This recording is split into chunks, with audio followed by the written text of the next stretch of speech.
Greetings and beyond the new. My name is Omni, and welcome to the current installment of What If Deku Was the Reincarnation of Jugo, Part 9. Okay, so, while I don't mind doing free advertisement, I do like to eventually would want to get paid for doing that, for doing this kind of thing, but don't worry. Anywho, let's get into the video. Okay, where we last left off, they had just finished the movie. The first My Hero Academia movie. Okay, so this is where the forced training arc begins. Okay, so yeah. And let's just say after a quick little thing that I'm going to say is that every girl that's in the harem are there along with their families, just in case you didn't see the previous part, which is part 8. So yeah, Mandalay, the Wild Pussycats are also there, and Koda's parents are actually alive in this, and when she first met... So, well, he's the same age as Aries, but he was still too young to remember that when he actually first met Deku, Koda, I mean. Okay, so, now, actually this is the first time he's going to be meeting Koda, but, anywho, actually the second time. Okay, everything goes like in canon, except when the Mud Quirk user, the Wild Pussycats, tries to use her quirk. Deku senses this and uses particle-style multi-particle clone jutsu, catches all the girls of Class 1 A and B in bridal carries, while the boys, except for Bakugo and Monoma, all carried like a luggage, while Bakugo and Monoma are told by Deku sorry about the wedgies. So yes, he catches them via wedgie. Edgy. So yeah. Anywho, so yeah. Let's see.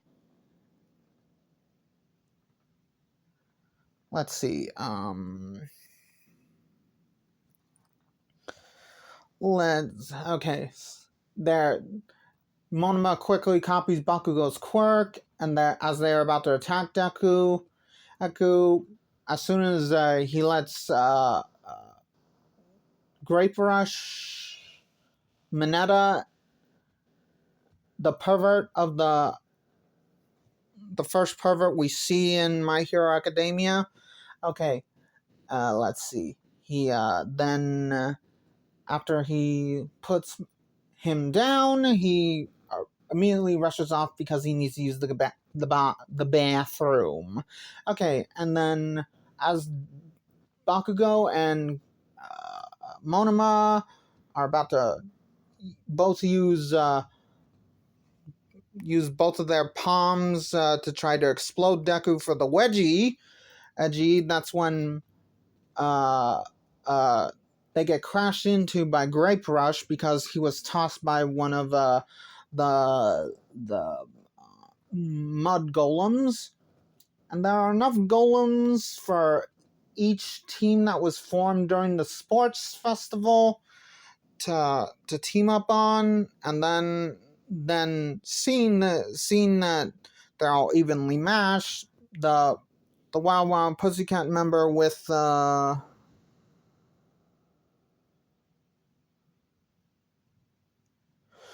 quirk that made and controls them,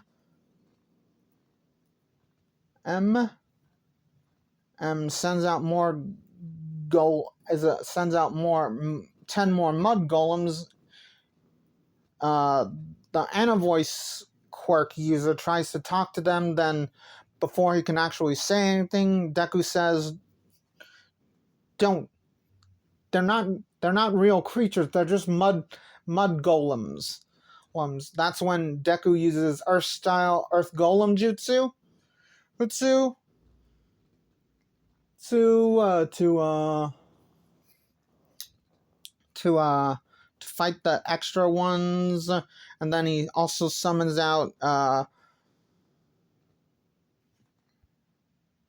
some then all the mud golems are defeated. Undoes the earth golem jutsu, and then he summons forth for each member of class 1 A and B and Shinso to eat.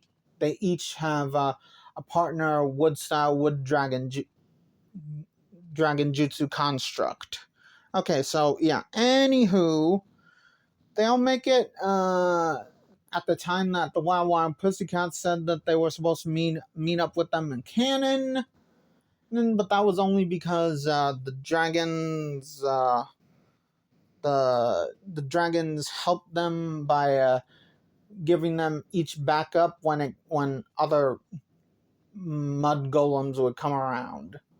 Okay, so yeah. Anywho,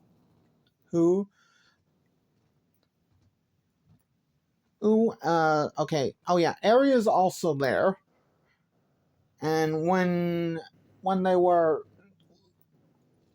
almost launched off the cliff, Area is concerned. Kota sees her, gets a little blush on his face, and then his parents and his aunt and her teammates all see, oh, Kota, you finally have a crush. Then they all, and when the students all get there, that's when the Wild Wild Pussycats plus the Water Hose heroes arrive there. Blah blah blah blah.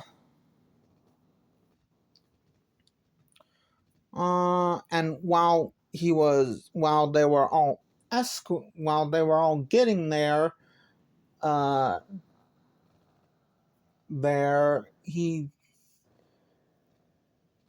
they tell Kota of how his parents and his cousin Mandalay and her teammates met Deku for the first time. While they're all in one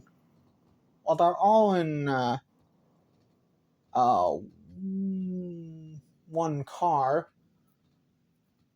So in the car it's Mandalay, Kota, and his parents, while her teammates and Shins. I mean Aizawa and Vlad King are both driving their own buses, while Mandalay's two female teammates are gushing at Eri.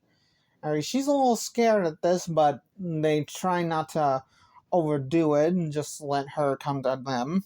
Okay, so yeah. Anywho, we get, and as soon as Deku gets there, and his classmates and Class 1B plus Shinso all get there, Eri runs up to Deku and says, "Big bro!" and hugs his leg. So, yeah. Kota, seeing this, walks up to Deku and asks, "Why do you want to be a hero so badly? My parents almost died being heroes." "Oh, so you're one of those kids," Deku would say. "Well, kid, it's because it's always been my dream, and, well, All Might, and I assume those are your parents, the Water Hose heroes, and the Wild Wild Pussycats were also inspired by All Might.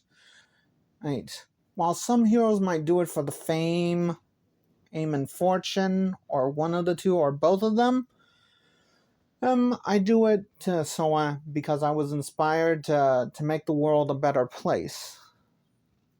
Then Eric says, "Yeah, Big Bro Deku's the best." Kota gets a little deflated at this and inwardly thinks he's the best.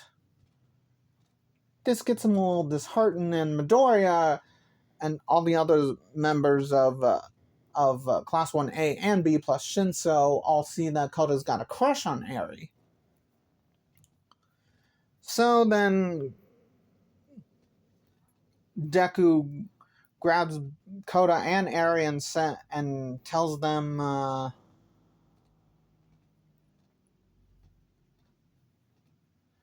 that and while he didn't get a good look on Eye Island, he did get a good look when they were all dropped.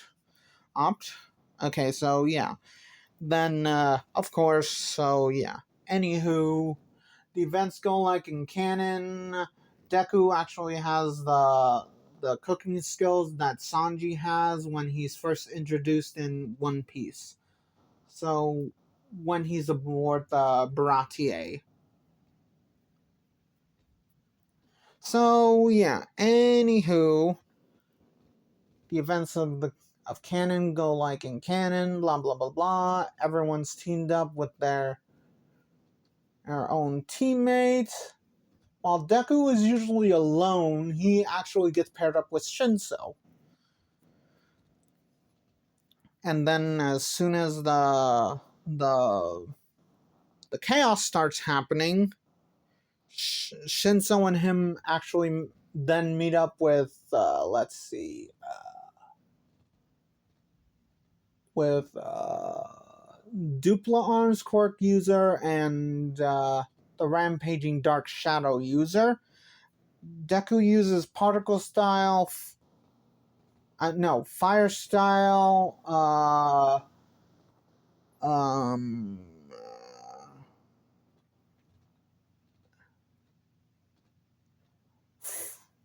uses Fire Style Fire Golem to fight Dark Shadow. That's when Todoroki comes around and helps him. They manage to control Dark Shadow.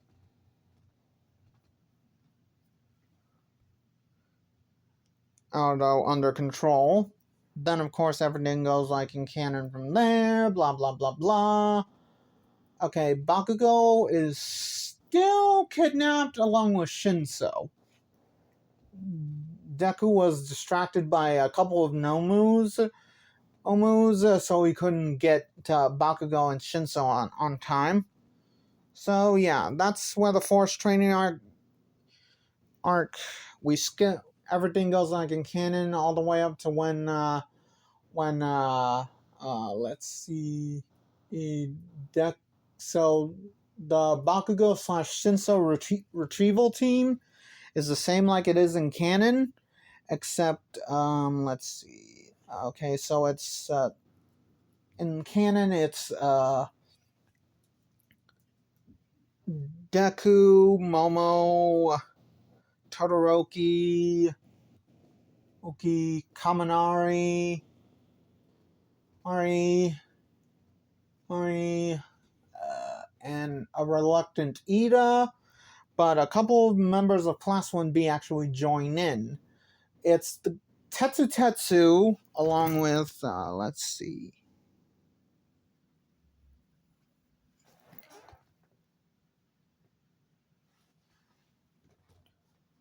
Oh yeah, if I forgot to say this, Melissa is also there during the training camp because, she has the curse mark now. Okay, so anywho, Melissa also joins, and so does the girl with the vine quirk hair. Also join. So yeah, everything goes like in canon, blah blah blah blah. Then that's when they manage to get Shinso, but then All For One tells manages to okay.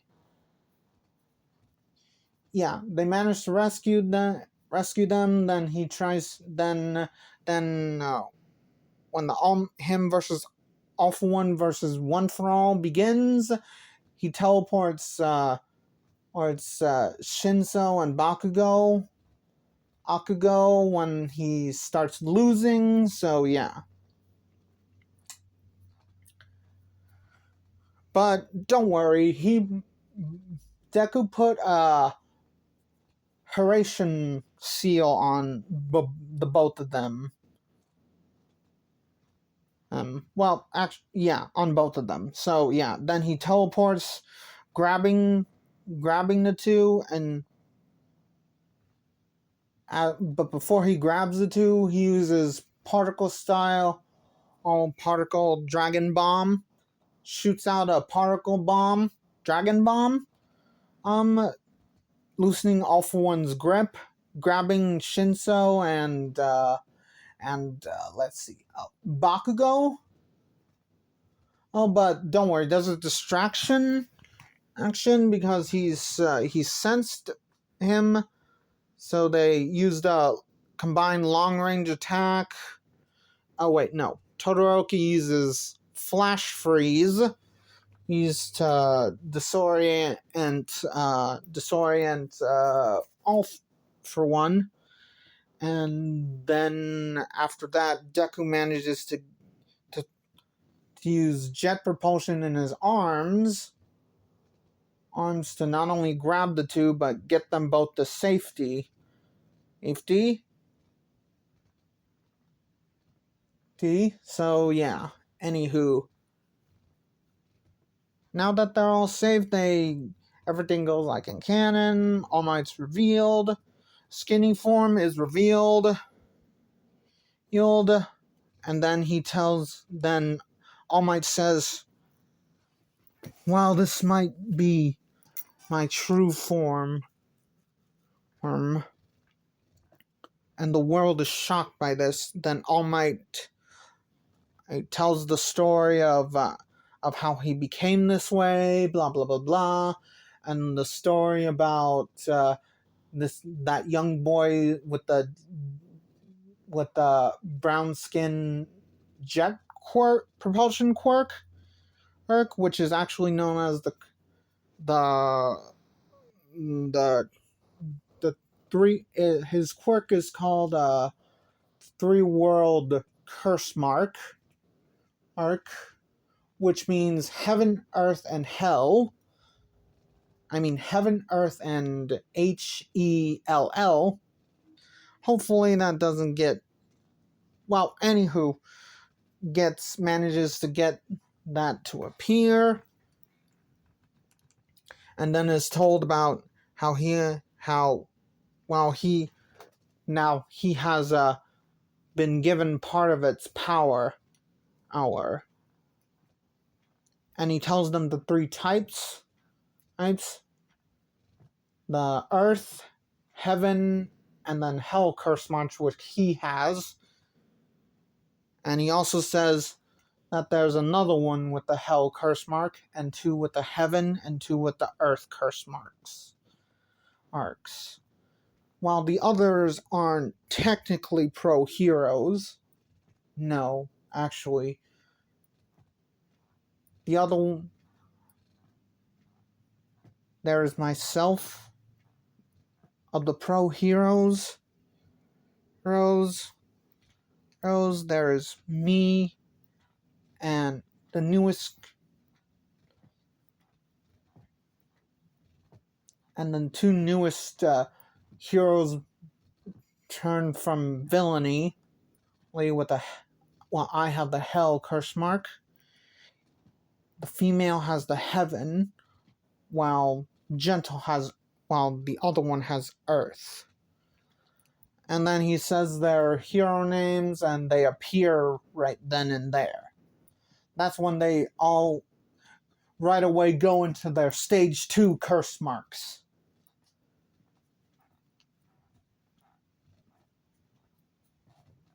The reason why they're called curse marks, while it takes a lot of strong, very, very strong work to get control of them and then evolve them,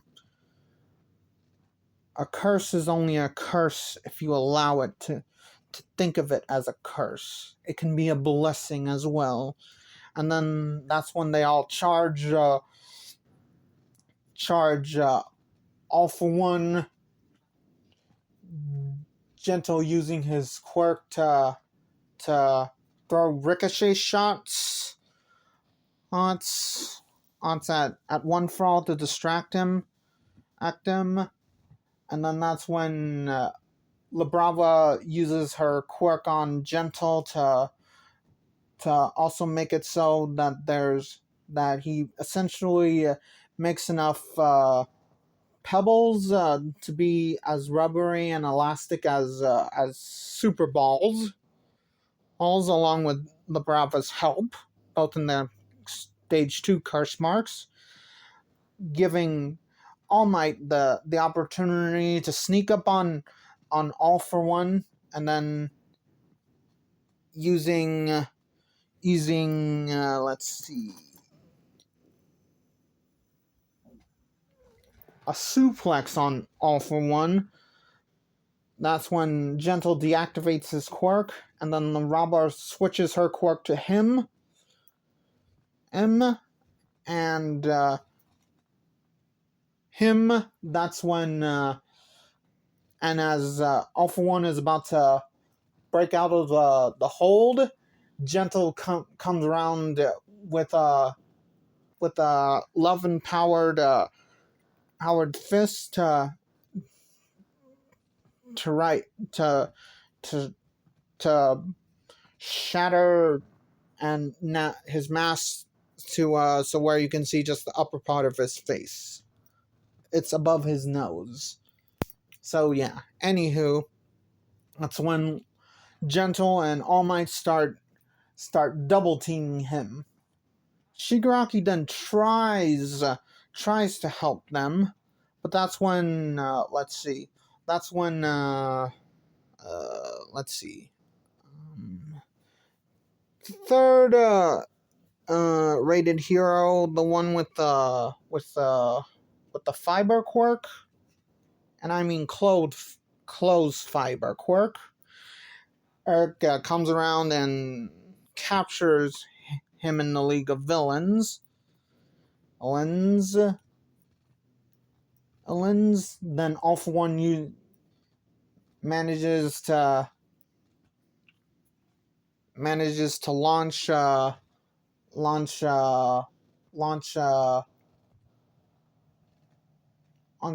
air bomb at the girl that is under rubble that All Might protects. In canon, she keeps the graffiti off of his statue in Camino Ward. And he also sends out a shot at Labrava too. All Might tanks the shot for the girl, while Gentle uses his quirk on the air to quickly get at Labrava. And bada bing, bada boom. Then All For One uses force quirk activation on let's see, Kodagiri, which then he pushes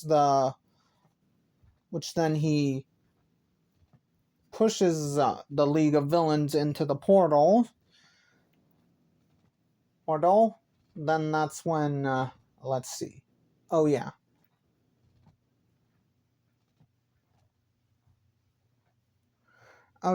That's when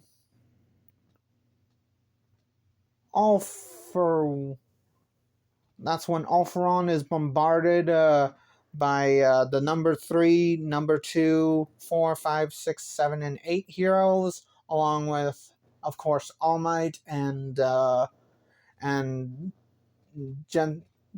his, which he will be calling his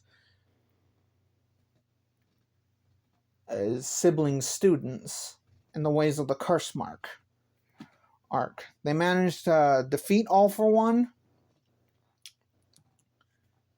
and then as All Might is about to go into unconsciousness, La Brava and Gentle in their second stage curse mark forms keep keep him aloft, and then with his final words saying, "Now it is the next generation's turn." Mm.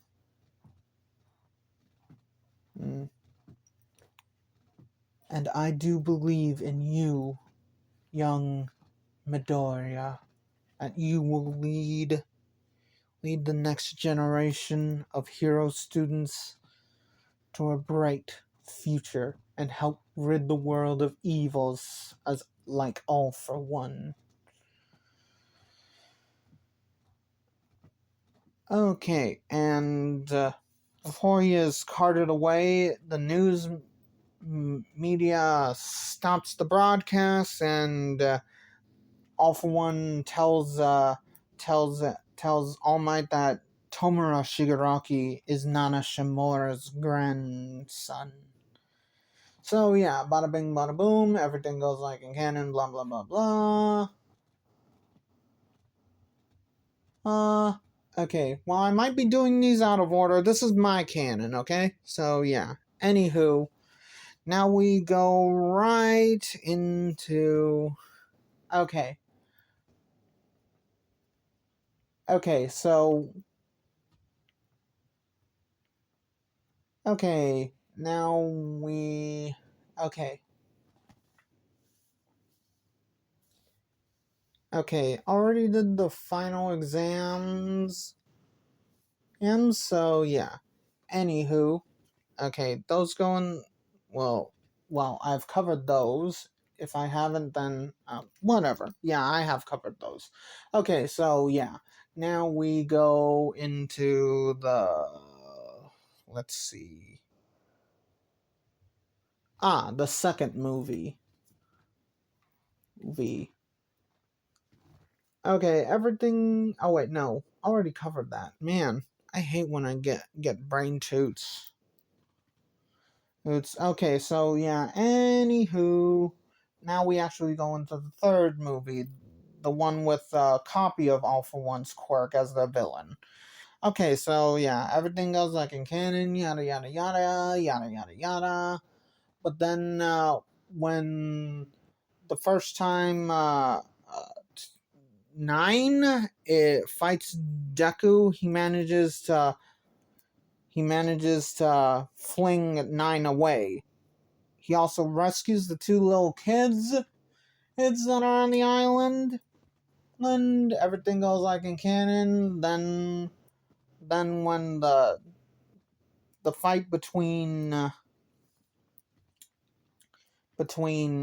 Nine and the final fight between Nine and Deku begins.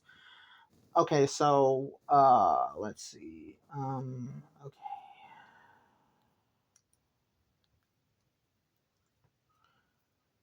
Okay, so Shinso also helps out in the fight because already he before they got to the island, he finally managed to unleash his second stage curse mark. If you don't, I don't remember how I described it, so I suggest you watch this series from the beginning. Okay, so yeah. He has the Hell curse mark, Eri has the Heaven, while Koda has the Earth. Okay, so yeah. But they're not there. Anywho, let's get back. Okay. Shinso and Deku go into their second stages, but also helping them out is Bakugo, like in canon, and I'm also going to be adding Todoroki. Okay, let's see. Who else?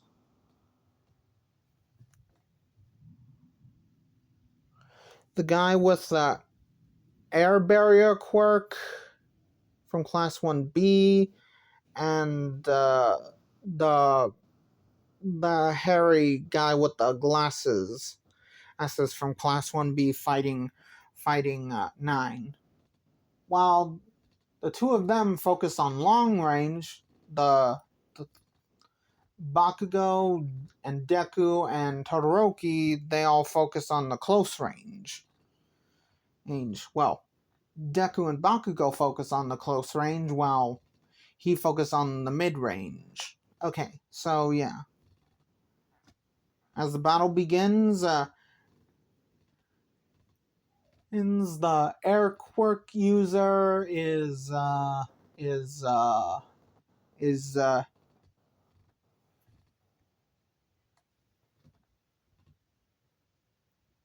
no, wait, actually no, not the air quirk user. It's, let's see, reluctantly Monoma. So yeah, okay.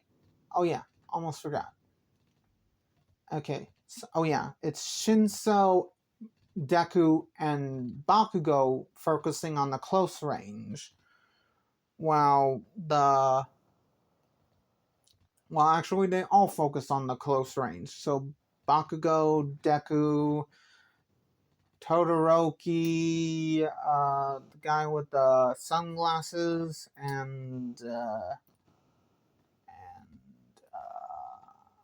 let's see. Yeah, just them. Okay, so yeah. They went and end up managing to defeat nine like they did in canon. And that's actually where I'm going to be leaving off. This is part 9 of What If Deku Was the Reincarnation of Jugo. Anywho, bye!